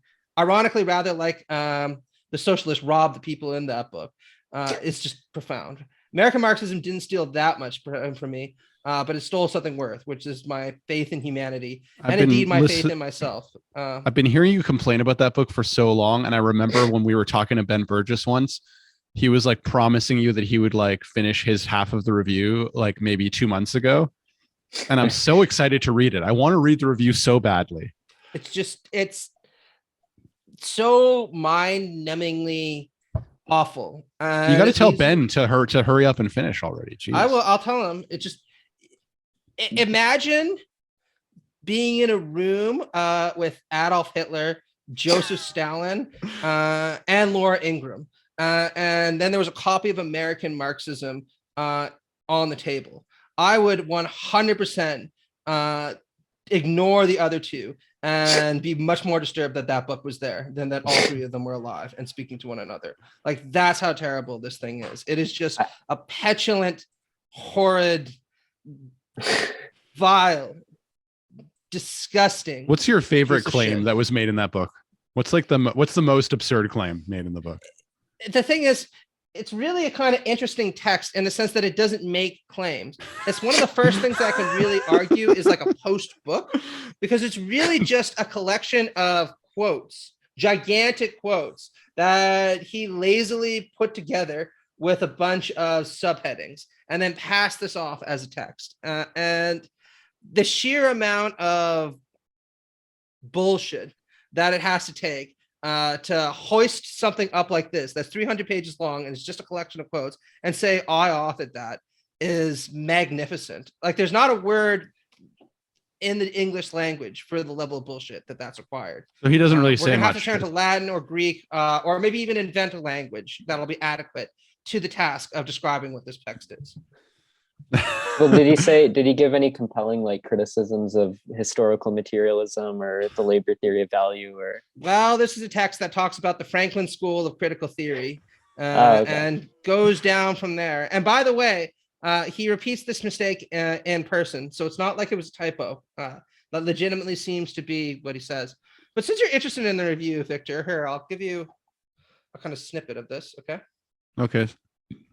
Where we'll are you end on putting this because then I do really need to go because I need to read Ludwig Mises' book so I can criticize it later on. There we go. American Marxism. Where'd you put it? It's there somewhere.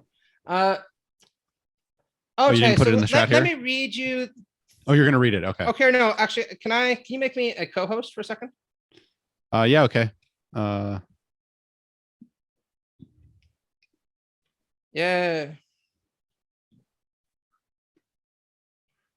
there we go. So you see how there's this page here, right? You see how a lot of it's in bold? Yeah. This is one quote in the book that he draws from something else. And you see how there's all these chapter subheadings included? Yeah. This is all quoted as part. And you see the stuff that's not bolded? Yeah. That's the amount of text that he includes. So that's what he writes. That's his actual contribution to this so-called book, right? So this should give you a sense of what this actually is. It's not a book. It's basically giant blocks of text with a few words included below them, usually just snarky comments. And what's the way he describes it? Does the book have good reviews on Amazon? That would be disturbing. Oh, it does. But here's a couple of the terms that he uses to describe the proud tradition of historical materialism. And I should say, I'm not averse to legitimate criticisms of Marxism or historical materialism. But there's Marxist-like adaptations of Marxism to Americanism, Marxist-based, Marxism's tentacles, Marxism's various iterations, critical theory, Marxist critical theory, ideology and propaganda, critical race theory, and there's about 10 million other terms that he uses to describe the same thing. So that should give you a sense of the kind of intellectual rigor that's thrown even into the few bullshit sentences that he does manage to pull his ass away from watching football to put together underneath all these giant block quotes. It is just awful. For the record, the book based on 2,775 reviews on Amazon, it has 4.8 stars.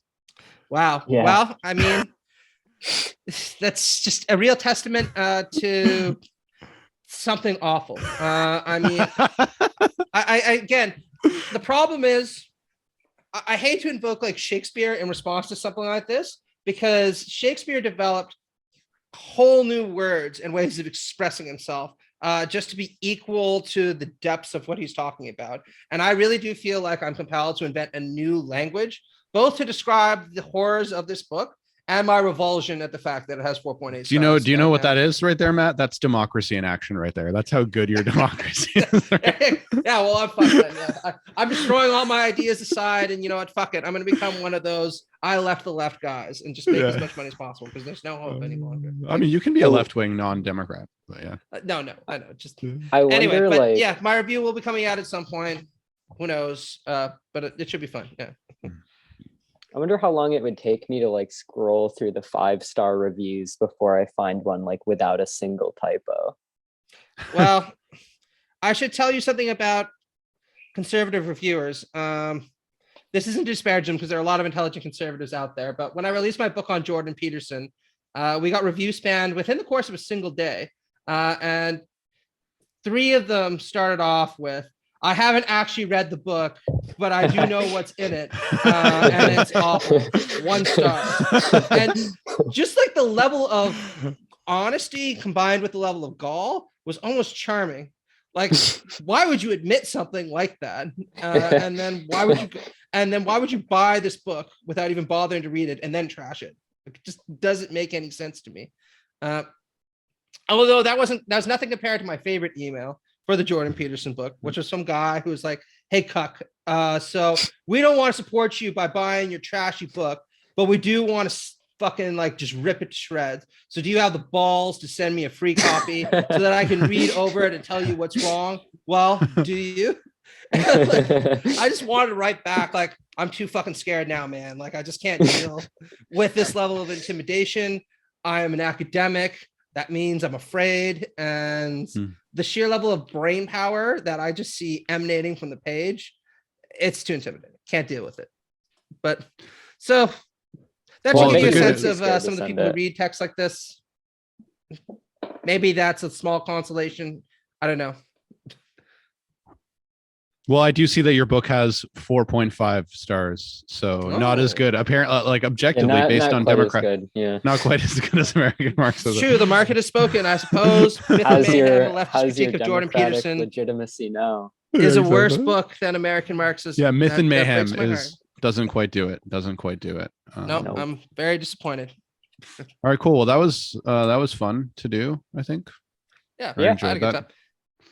Cool. Well, I guess we'll leave it there. I'll send you the recording. I don't know if you want both the video and the audio, Matthew, but I guess I don't know if you're. Oh, Did yeah, you that's release? fine. Yeah.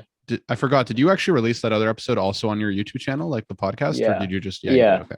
Okay. Good. Mhm. By the way, Cool. Matthew, it was really nice to meet you. Yeah, I've it's heard nice a to lot meet you about too. you, and I got to say, you are one fucking smart guy. Oh, thanks. I wish I was half as well read at your age as you are. So Yeah. keep No. doing what you're doing, and I'm sure you're gonna blow us all away in a couple of years. Well, Not it's saying good not that doing great you've work now, but- it's good that you've mostly heard about me from Victor. If you'd have heard about me from other groups of people, then you'd likely have heard that I'm like a pro-pedophile, pro-incest, like right-wing reactionary type guy.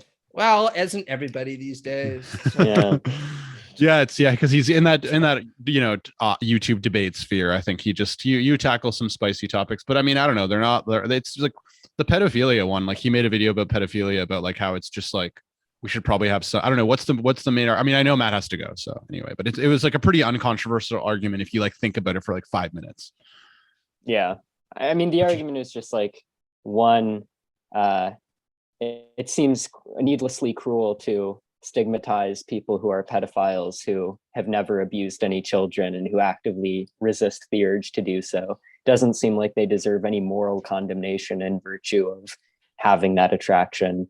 And two, we don't want a situation where we're stigmatizing pedophilia so heavily that pedophiles are afraid to come out and get the therapy that probably would lead to them being less likely to offend and commit any sort of like child abuse. That's basically the gist of the video. I mean, but it I was would not agree. well received. No, I bet not. But I mean, I would even say that there are good Kantian reasons to adopt that kind of standpoint, right? Doing your duty because you're inclined to doing it is morally praiseworthy, but it's not as morally praiseworthy as not being inclined to doing your duty and doing it regardless because you think it's the right thing to do, right? Yeah, exactly. I mean, all right. I could elaborate on that, but I do need to go because I'm about to fucking drop dead. I've been lecturing all day long and I have to do it again tomorrow. But it was really great to meet you, and we should do this again sometime, preferably with a beer, because I'll be even more jocular then. Okay. Yeah, Right, yeah, thanks for coming on. I appreciate it. Yeah, cool. Yeah, all right, I'm thanks for gonna having go. us. Got a piece. See you guys. Yeah. See ya. All right.